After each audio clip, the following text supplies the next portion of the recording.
Ruth అంటే అర్థం ఏంటో చెప్తారా? సౌందర్యము, స్నేహము, సహవాసము, సంతృప్తి, తడిసిన, ఇలాంటి ఎన్నో మీనింగ్స్ ఈమె పేరుకున్నాయి. రేవా హీబ్రూ యొక్క మూల పదము రేవా అనేటువంటి పదంలో నుండి ఈ యొక్క పేరును తీశారు. కాబట్టి ఆ పదానికి ఉన్న అర్థం ఏంటంటే సంతృప్తి, తడిసిన, స్నేహము, సహవాసము, సౌందర్యం. ఈ అర్థాలన్నీ కూడా మనము పెట్టుకోవచ్చు.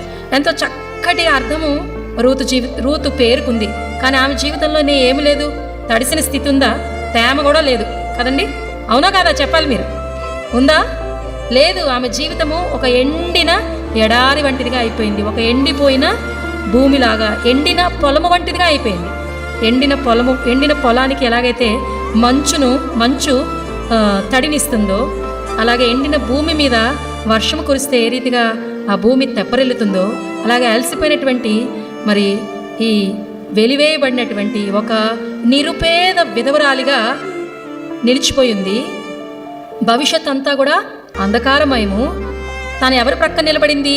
రిక్త హస్తాలతో, ఖాళీ చేతులతో ఉన్నటువంటి వృద్ధ స్త్రీ అయినటువంటి తన అత్త నయోమి ప్రక్కనుంది. అయితే ఆమె జీవితాన్ని దేవుడు తన మంచితనముతో